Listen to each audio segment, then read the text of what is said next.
I'm happy because we are literally a full year into the pandemic.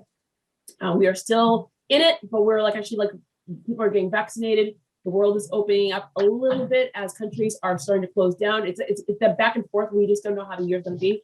But I wanted to check back in with the individuals I spoke to last year at this time to see how they're doing. And so we're just going to jump right into this. And Diana, introduce yourself. Sure. Hi, everyone. My name is Diana Vertus. I am the CEO of Curation Agency, which is an experiential event production agency. We work with a lot of corporate brands. We do festivals, large scale events, small scale events, anything celebratory except for weddings. And during the pandemic, I also started my second company, which is called Curated Rentals, which is a specialty tabletop company. So we provide specialty glassware, beverageware, forks, spoons, you name it, anything that goes on the table to beautify your dinner or in-home experience, we provide that. Beautiful, thank you. Ian. Hi, everyone. Ian Kane. I'm a co-founder and executive chairman of Qubic Labs. Qubic Labs is a startup incubator and an innovation hub based in Quincy, Mass. We focus on three verticals: financial, government, and civic technologies. And we're really trying to spread some of the entrepreneurial and innovation love south of Boston and hoping to create 1,000 jobs over the next 10 years in doing so. We've had a very good year. We're still alive. We're happy to be around still, and we're mostly grateful to be alive because of our great sponsors who have supported us along the way and kept us going. We had tenacity, we had good friends, and look forward to talking a little bit more about that. And last but not least. Hi, I'm Jayanthi Narasimhan, founder and CEO of WatchRx. WatchRx offers a smartwatch-based solution for monitoring seniors in their homes and help them take medications and stay independent with dignity. And we also offer remote patient monitoring services through providers. Now that CMS Medicare is actually reimbursing the monthly subscription fees for monitoring all the seniors at home. So this is a great way to take care of the seniors. And this year has been wonderful for me. So though the pandemic hit, that also increased the needs for taking care of seniors at their homes. So this basically increased awareness among physicians and providers of the various technologies that they can use to take care of their patients, and remote patient monitoring greatly helped. So the last 6 months, I should say that we have been approached by so many companies. The leads have been coming in, and big leads are coming in. So I'm very, very happy. So though it is unfortunate, but the pandemic exploded and opened up the digital transformation for everybody to get used to technologies such as Zoom and video calls, and so many things that have happened. So that has been pretty good. I have to say that this is one of the things where, again, I never thought I was going to be a podcast host. It was not something on the list of the 10 zillion things that I do. And during the pandemic, it was a great way for, literally therapy for checking in on people, getting to know people. It was a great way for me to really do, take everything that I do and bring it to the forefront of giving back. And the stories have been fantastic. So I want to hear from you guys, literally from the time that I spoke to you, in the world, we all watched it play out. How personally and professionally, how did the world change for you? And so, Senda, you started it with literally, you got the doors open. It was like the pandemic was a horrible situation. It still is a horrible situation, but doors opened for you. So can you tell me in 2 or 3 minutes? And this is for all of you guys. What was the year like for you, and how did it change your business, and how did it change you? Start with me? Yes. Okay. So the year changed. Initially, it was a little bit difficult because it's always like I used to go out there to Cambridge and start meeting people, and all of a sudden it all got cut down. So everybody was home. So it was a little bit difficult. But then that also opened the door for talking to people via Zoom, and then helped us slow down a little bit initially to focus on, doing our websites and doing communicating with a lot of people using LinkedIn and things like that. So slowly that brought awareness to people. So when the providers, I slowly got into introductions to a few providers that helped me to spread the word on remote patient monitoring and started opening up. So especially the last quarter of 2020 had been like a lot of people approached us because that's when people saw our website, saw the watch, and then they said, "Oh, this is really a great way to monitor people because elderly especially have such a tough time using the smartphones and everything." So then we started talking to them, and that opened up doors for us, and almost like I should say. The pandemic in a way helped, also the government in a way helped because they opened up and they removed a lot of bureaucracies on reimbursements and what can be done. Until then, it was really a tough fight. But once the pandemic started, the government had eased a lot of things, and also they brought in a lot of new codes that allows you to care for people remotely. But then they also started adding even health coaching. They're adding now into reimbursable options. So there are many things that they are doing.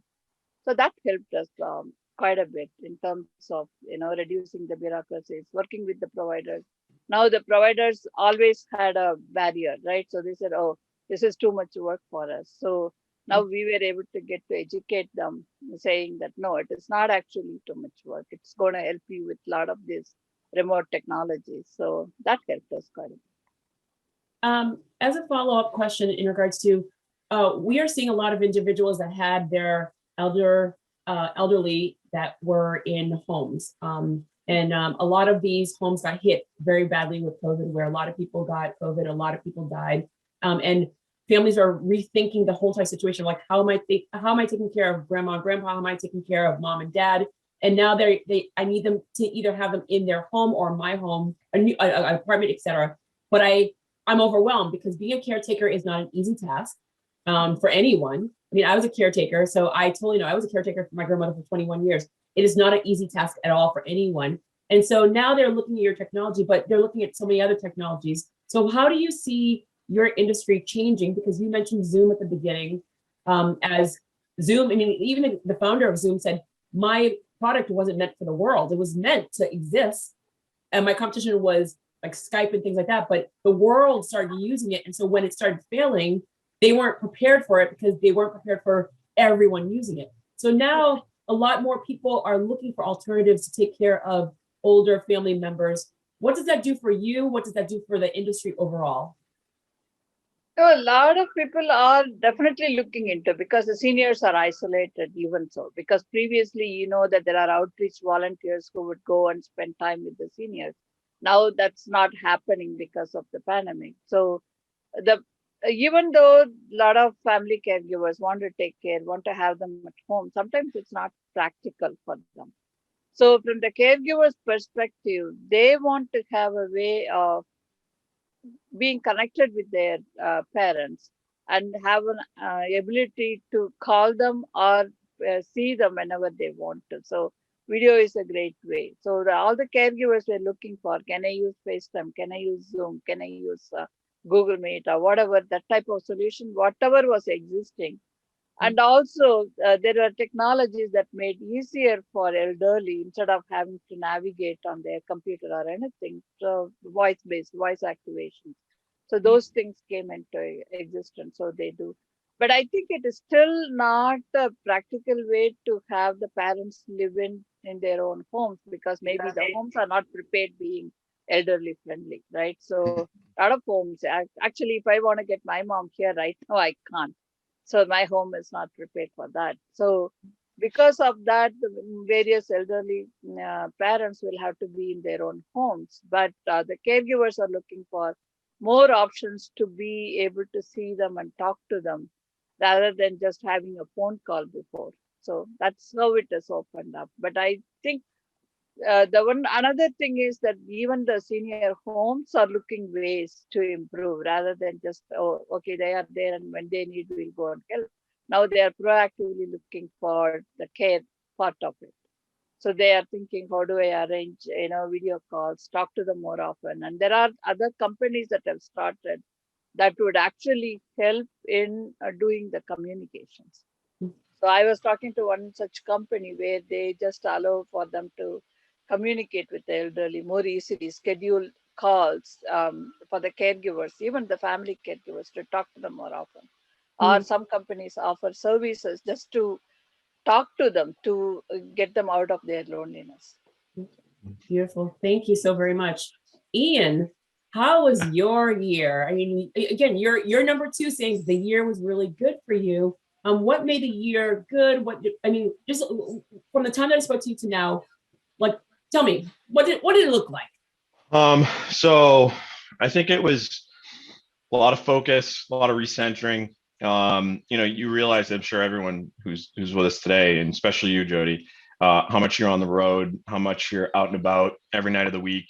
In addition to Qubic, I serve on the city council in Quincy. And so between, business development activity and political activity and political work, we're out 7 nights a week and just always doing something. So, for the unfortunate situation, it was fortunate that, you could spend time at home with family, right? I could spend more time with my partner.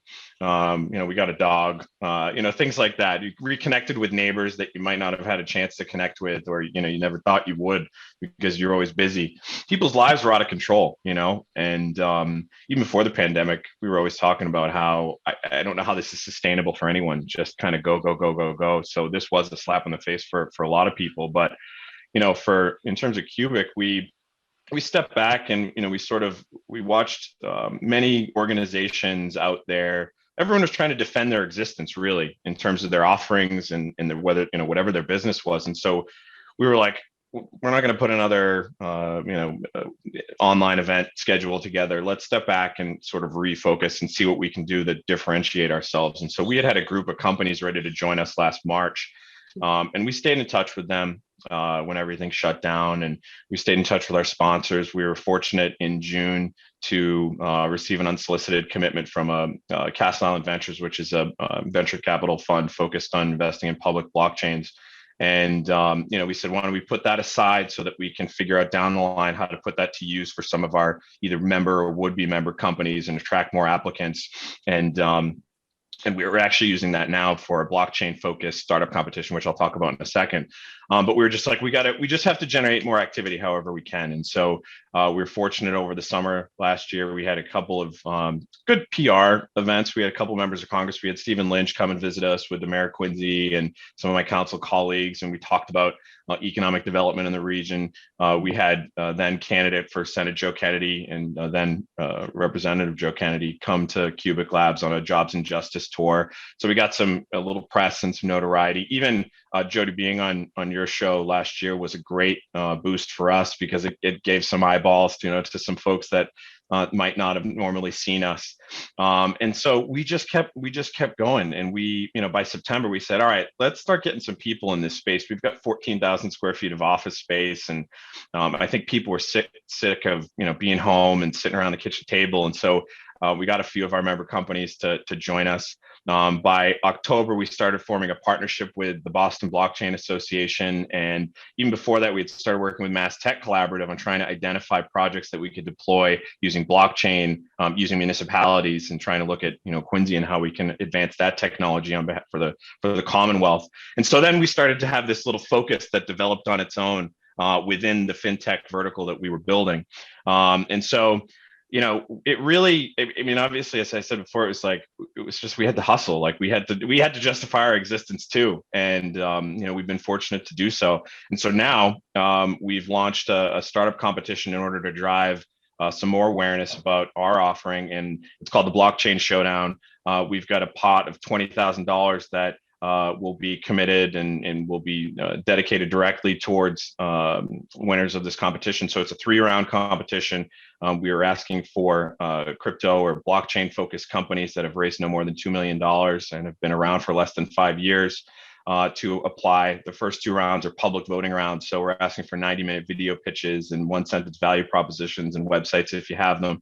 And it can be a concept, it doesn't have to be a formed company, but just something that we can evaluate. And so the top prize will be $15,000. And as I said, we've been fortunate to have Castle Island Ventures as a sponsor, Nutter law firm is a sponsor, and we just signed on Algorand this week, which is a tech blockchain platform.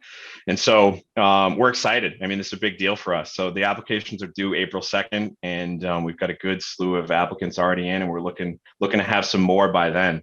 But I feel I'm still mostly working from home. I've got a good computer set up here, and it's not as good as my one down at Qubic. So I enjoy having the flexibility of being able to do things like this, but not have to be out every day and every night of the week. And that's a fortunate position for me, because I know even during this pandemic, most people have who have still had to go to work and have had to show up. So I feel fortunate, but I know that most people like us, we're ready to have some events again. We're ready to get back in touch with folks that you've seen.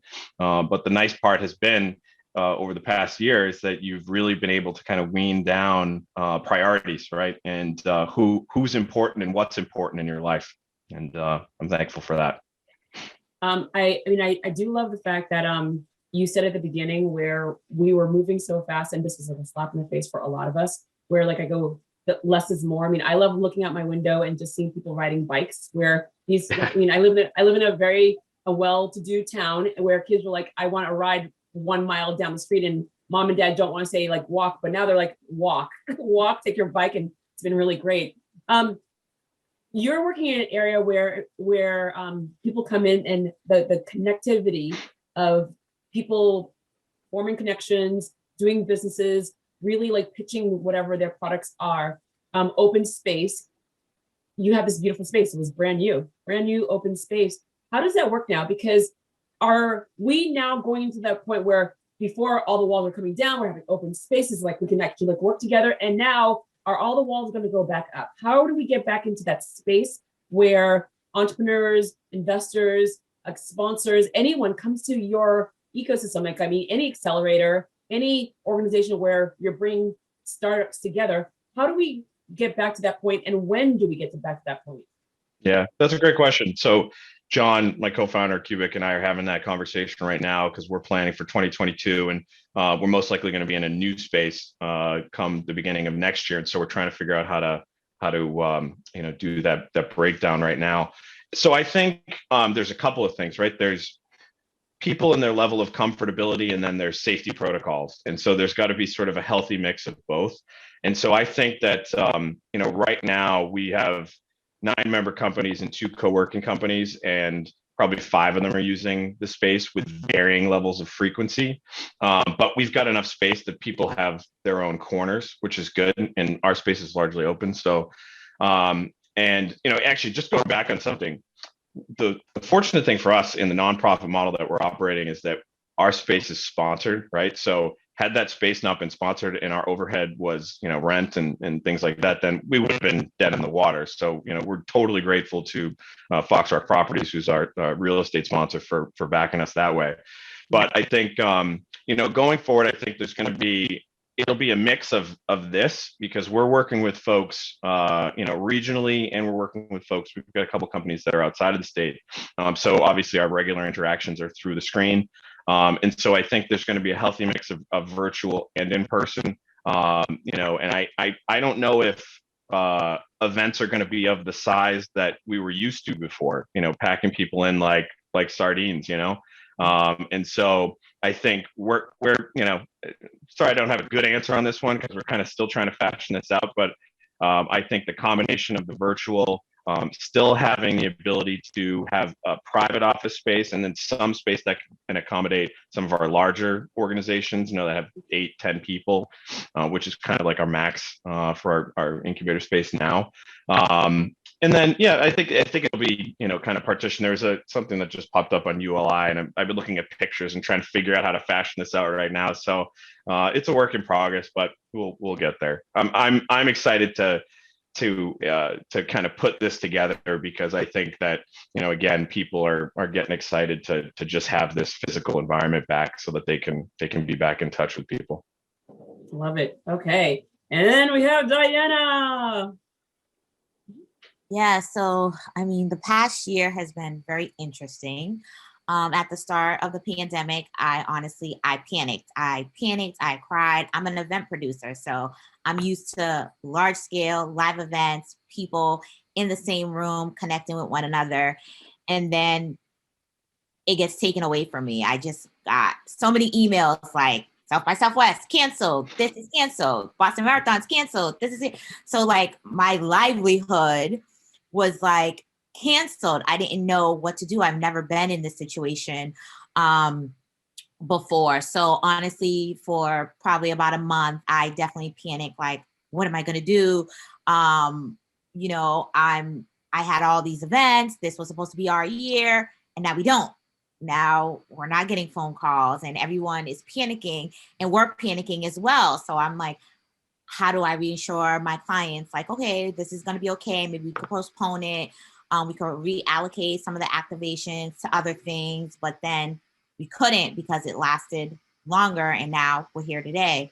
So it's been a bittersweet year for me, but there's a lot of greatness that has come out of it. There's a lot of back end stuff that I got to focus on. Like one, we didn't have a website. My business has grown solely word of mouth and people who has been at my events. So that's something that, I got to take care of, is working on the website. I also launched another company, like I said, Curated Rentals, which is something I've always wanted to do. And it was a different avenue for me because I get to work with more individuals now versus working with, nonprofits and brands. So I got to meet a lot of people, and I had to listen to what people needed at the time because I didn't know what I was going to do. I needed to supplement my income. I'm like, I have a family I need to feed. So what am I going to do? So that's something that I sat down and thought hard about. And Curated Rentals came. It was always something that I wanted to do. It's always something that I had on the back burner. I'm like, okay, I have all this inventory. Let me make this inventory work for me. And I started to get phone calls probably like around June when people are like, yes, we can't do large scale events, but we want to do more small scale events. People still wanted to celebrate. People are celebrating milestones. People still wanted to celebrate. We have cabin fever. We're sad. We're depressed. Our kids' birthdays, it's their first birthday. People still wanted to celebrate. So I'm like, how could I bring some of that joy into people's homes? And Curated Rentals was the solution to that. So it's, smaller scale, but more intimate, meaningful, impactful, sentimental events that we help people create inside of their homes. So I love how we were still able to take some of the skills from producing large scale events and transferring that and still creating experiences in people's home and making it memorable, which has been very joyful and keeping me, still creative because I started to get in a creative rust. So that has been great. And then I also found a lot of media opportunities. Like we were featured on Chronicles. We did a segment with CNN. We did something with NBC. So I'm not sure if I would have had those same opportunities with Curation Agency, probably. But it was like the most media I've done in a long time in such a short period of time. And it was amazing opportunities, amazing platforms. It furthered our reach, obviously. So that was really awesome too. I love that you guys all have stories of how you added on or you were given opportunities that you would never had. So think about it where WatchRx, you're the entrepreneur, you're the innovator. I mean, you left your job, like when you created this product, then you would in essence go to a Qubic where it's an accelerator. I go, it's advanced where I can get more eyes with more entrepreneurs, with all these different guest speakers, with a lot of investors. And then of course you go right to Diana where she is the queen of creating these amazing events where South by Southwest, or whether it is with the Henry Foundation, where the three of you guys have interlinks of what you guys do for this community in very clear different ways, but they're the same where entrepreneurs innovation. So right now, and for me, I think I was so excited at the beginning of the pandemic because we knew that the last time this happened in 2008, 2009, Zoom didn't exist, Lyft didn't exist, Uber didn't exist. I mean, like Amazon was definitely not the way it was right now. So all these things happened. And in our ecosystem, we watched it happen. We're like, I go, all right, this is cool. We know what year it came from. I'm excited about what's happening next. So you guys are in it. So what's the buzz that you're hearing about anything that is probably evolving, or things that you feel that we should have had this now, and I can't wait to see who came up with it? Well, I know for my industry, one of the things is integrating, virtual with in-person experiences. That's not something that we have done. An in-person event was always an in-person event. There was no hybrid in between it. So even me as a producer, that's a service we're eventually going to add on. And that's something that I'm educating myself on and taking classes and doing research on, to be able to provide a virtual experience in conjunction with the in-person experience, and making sure people get, it may not be the same feel as an in-person experience, but it still feels engaging. So that's something that I'm excited about.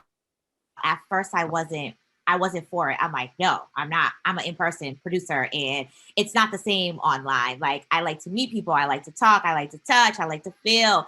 And I don't know if I could create that experience online. But the more that I've been participating in these Zoom meetings and virtual conferences, I'm taking notes and seeing the things that I like and seeing things I don't like, looking at different programs on, services that I can recommend to my clients. Because eventually we are going to, have in-person events, and there's going to be so many new elements we need to add.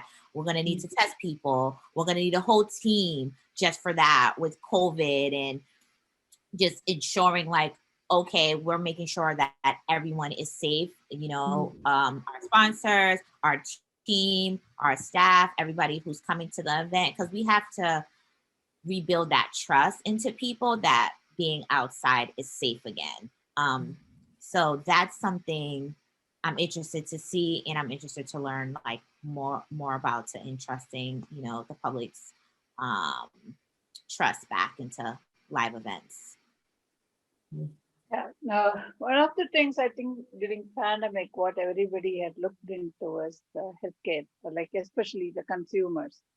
Okay, so what am I doing, and how am I living, and how is it giving me, it's more of a preventive health now, as opposed to, okay, I got this illness and how do I take care of it? So a lot of people have started focusing on their own lifestyle. So how am I, what kind of activities I do, what kind of food I eat, and, how do I take care of myself? This has seen a biggest growth in this year. So there are a lot of gadgets now have started coming out to monitor your, activity monitoring or sleep monitoring and your heart rate monitoring, and then see what kind of food you eat and how does it affect, and what kind of medications you take, how does it affect. So these things have taken a big turn right now. So as we see in the industry, especially the digital healthcare, it has grown beyond, so many wearables have come into the market. Even our own watch that we will be doing ECG monitoring, activity, heart rate monitoring, and sleep monitoring, and blood pressure monitoring, and everything we could do it through the watch. So it becomes a lot easy for consumers now to use this new type of smartwatches or the Fitbit type of products, where now they are well aware that, okay, this is what I'm doing and this is how it is affecting. So let me start changing my lifestyle and be healthy. So that is the biggest change that I see. Pandemic has brought this into, but then it's going to stay there forever, because now people will see the effects of it. So for example, in health coaching also, previously they would just say, oh, you go and do exercise, go and take food, and these are the foods that you have to take. But now it will be more intelligence in health coaching, because now when you wear the watch, they will automatically know what's happening with your activity monitoring and with your weight and with your food. And so now the health coaches can provide more informed way of giving them a personalized coaching, rather than just a generic coaching of what you should eat if you are diabetic or something like that. So that is the trend now. It has gone in the industry. So this is really likely to stay and grow, because even though it started out of pandemic, but I think this is something that's going to be there. And there are a lot of companies now, they are focusing on the personalized healthcare. So even the providers are looking to the patient, saying that, oh, have you got any of the data there? So I just, yesterday I was talking to somebody, and he went to the doctor and he had a blood pressure monitor where he was collecting data. So he was showing it to the doctor. This is what my blood pressure for the last 1 week, kind of a thing. So it's going to happen. Well, I was going to say, to add to that, where the amount of telemedicine has gone up, where I went to it for a live physical with my doctor, and she's like, we're not going to have to do this anymore. I'm like, what do you mean? She's like, honestly, I go, literally, we'll be here. And I go, when I need you to do tests, I'll have you go somewhere local, but you don't have to come to me, probably, unless there was something dramatically wrong. And even if you're something dramatically wrong, I'm going to give you a referral to a specialist. So I probably won't. She literally said to me, this probably will be the last time I see you for quite some time. I'm like, oh, well, this is kind of weird. But telemedicine has become a thing where the doctors didn't think they could. And unless there's something wrong with you, they don't need to see you anymore. So I saw that as and they could still bill your insurance. Yeah. So no, now the insurance are much more open to doing the remote as well. So previously it is like, the only thing is the bureaucracy is that people are slowly, the insurance companies will have to work their way out, but CMS has taken a big leap in that. Okay, Medicare, we want to do this faster, so they are doing it. But yeah, healthcare is actually seeing a lot more drastic changes compared to how it was like even a couple of years ago. Nice. Excellent. I think for us, so we started to develop a thesis around innovating government, right, and providing more technology around civic and community and social activity. And so obviously the government played a huge role in its response to the pandemic over the last year. And so and with varying levels of success from the federal government on down to the local level. I've been totally impressed with, I'm in Quincy, and so I've been totally impressed with how our mayor has handled the response to the pandemic. And I think that it's very important to have good local leadership because, this is your backyard, right? It's the government that touches you most closely. And it was a steady hand. It wasn't sort of an erratic response that would allow people to drive themselves mad, as some, people on TV might have done. And so, but I still think there's room to grow through innovation and technology, especially in its ability to communicate, in government's ability to communicate with its residents and with citizens, right? Streamlining communications. And, even now over the past few months, we've just been hearing about the vaccine appointments and scheduling and how that's been kind of a disaster. And so, there are parts of government that just weren't prepared to handle things like this. And I think there's still plenty of room to grow. So we want to be able to support that in the types of companies that we support. We are creatures of habit.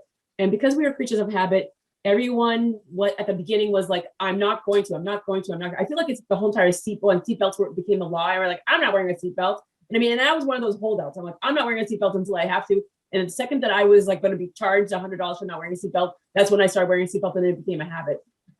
We're making all these changes in our everyday, in our everyday as well as in our industries. When things start getting normalized, things are going to start rolling back to the way it was. We're creatures of habit. How do we as entrepreneurs and innovators, as individuals that are leading the force for people that are aware of something that's new, that I don't know what I don't know. So we're dealing with, I don't know what I don't know. And you are now educating each one of your industries in regards of how we can do it better, how we can create a whole, emotionally, how we can make this a memorable moment for you, whether it's in event, a memorable life milestone, whether it's in the healthcare, the family members, whether it's like I'm an entrepreneur and without Qubic, I could never excel and this would never see the light of day and I could never help a whole new community. How do we prevent people from rolling back? Because again, we're creatures of habit and we like to go back to things that are comfortable. They're comfortable. It's the way that I've always done things. There's no more pandemic. I've gotten my vaccination. It's just going to be like in their minds, it's going to be like a flu shot. I get it every single year. Boom. So literally like how do we have that discussion with educating people? How do we have that discussion in regards of preventing people from going backwards and moving forward for the better? Wow, that's a deep question, boys and girls. It's a deep question. Yeah, that is a very deep question. And I'm not sure I have a good answer for you. I think, you know, I think it's going to end up being this sort of self-reinforced thing, because you sort of, over the last year, what I've noticed is that there's it's kind of this level of community policing now going on. I was in Boston a couple weeks ago, and I got out of my car and I wasn't wearing a mask, and somebody literally said to me, "Put your mask on," and I took a minute because I was like, is she talking to me? And she was talking to me. And so there's, I think, going to be a lot of that going on where people, because of whatever they've been exposed to, whatever information they've been using to educate themselves, they'll be reinforcing that. And that's good and it's bad, right? And I think, as I said before, it really depends on people's level of comfortability, because some people have been watching this on TV and they think that the world is melting, you know, and others have gone by their lived experience and they haven't been sick, and so they're not as affected by this situation. So it's going to be a very interesting balance to see how these play out. But I'm certainly not going to be the first to be the police enforcer about things like this. But I think it should be very much a personal thing. If you're uncomfortable with being out, don't be out, or take those preventative measures to make sure that you're being safe.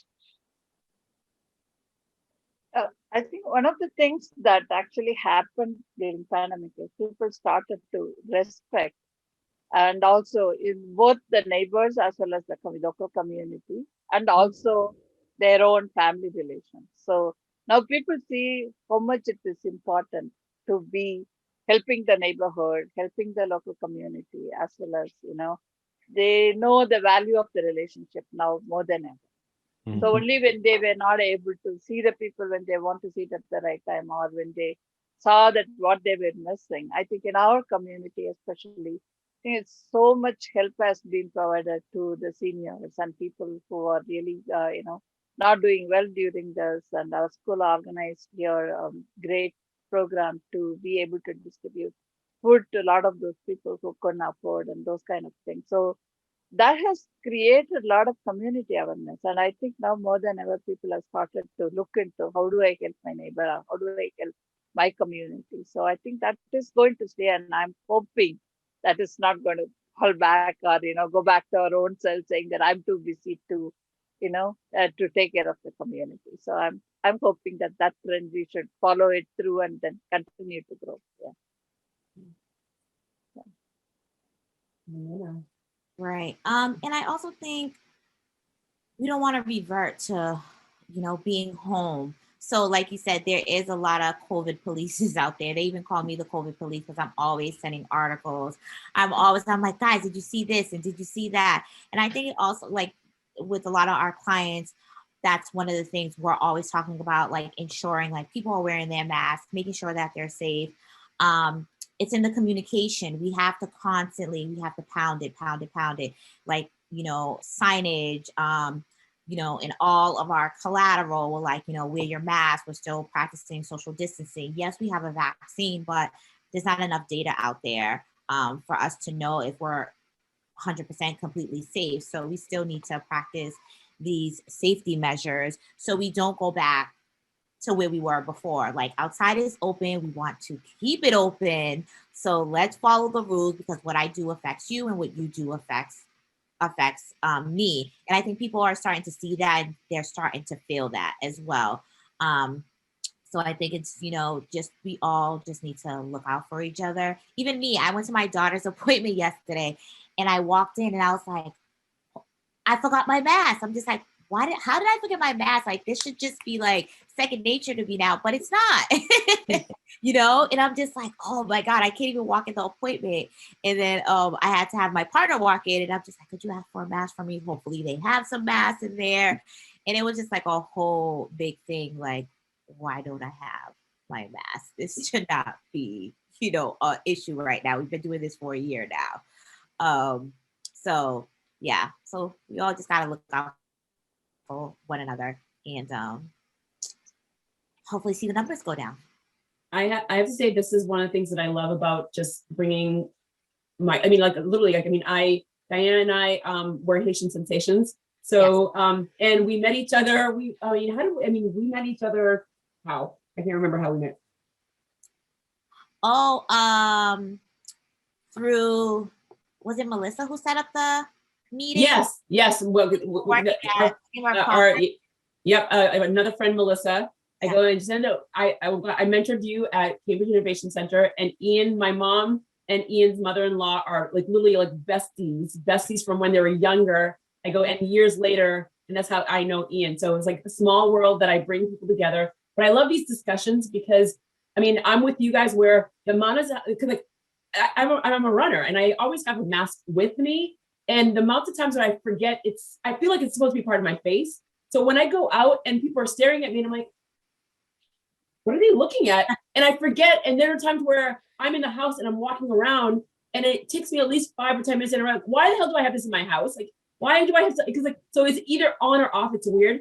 But with the whole entire neighbors, I love that. In my building, we see each other in and out. We are now engaging with each other. I go running with one of my neighbors. And one of my neighbors is actually unfortunately, he's dying of cancer. And we all in the building, we're all doing things and hanging out and talking to him, just making him laugh. And I'm like, I don't think we would have ever done that before. We would have never known. And so it's just one of those little moments where I grew up where I knew all my neighbors. I still to this day know all their phone numbers. I know all the neighbors in which house they live in. And as an adult, don't know that unless you have kids, you don't know your neighbors. And so, or dog. The dogs or the kids are the only reasons why you know adults nowadays.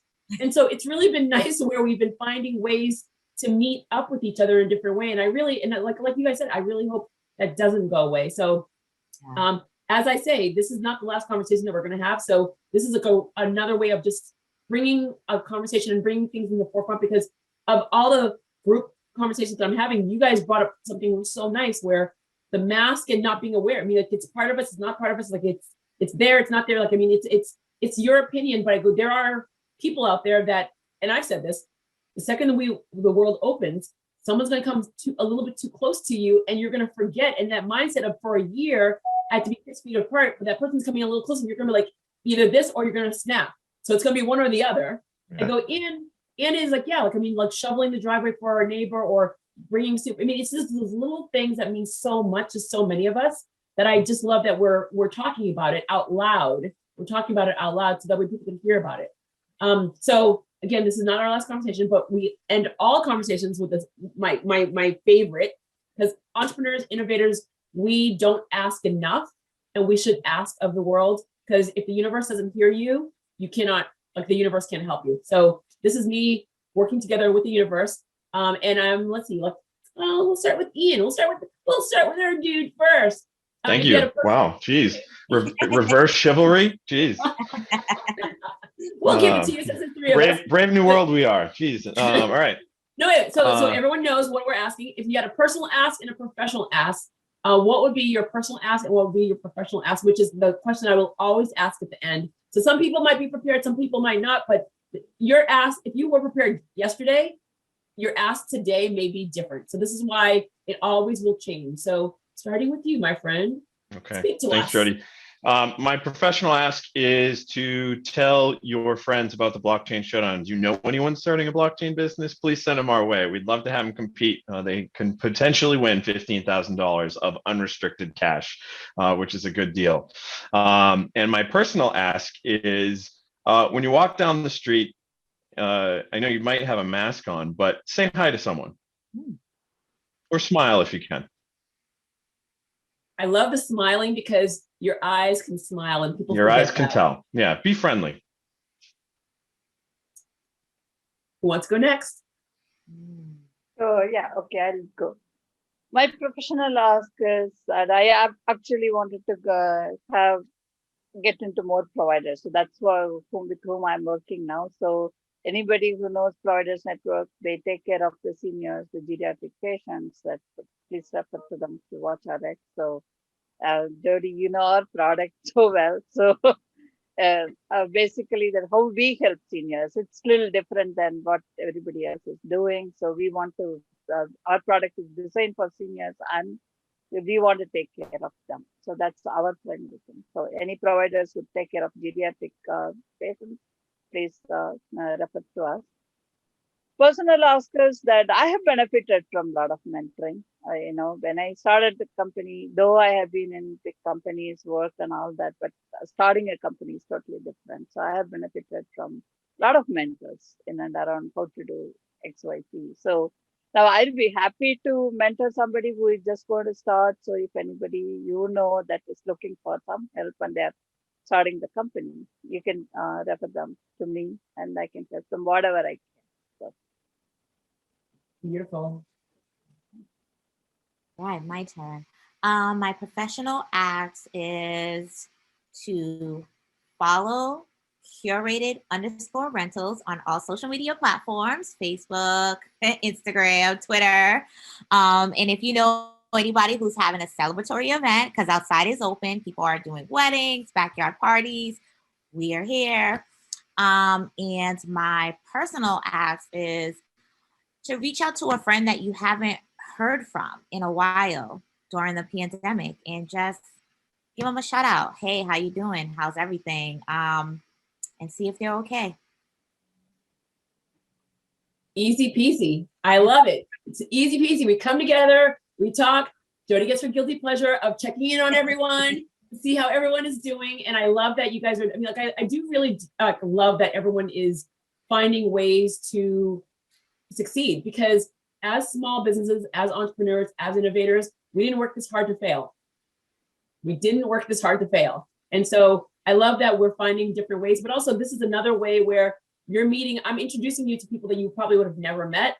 So you never know where you guys can actually be engaged with one another, or anyone else that's on the platform, because I will call on you again when I might put industries together. I might put males together. I might put females together. You never know what I'm going to do when I sit there and call you, but it is really nice where there's always going to be a platform where you can speak your truths, number one, but also for everyone out there in the world can see as a business, you're not just your service, you're not just your product, you're not just your building, you're a human being behind it, and you're the human being that didn't want to work in corporate and you wanted to design and create something to help more communities. So I want people to get to know you and see how brilliant you are and how whether you're opinionated or not, I want you to have a platform.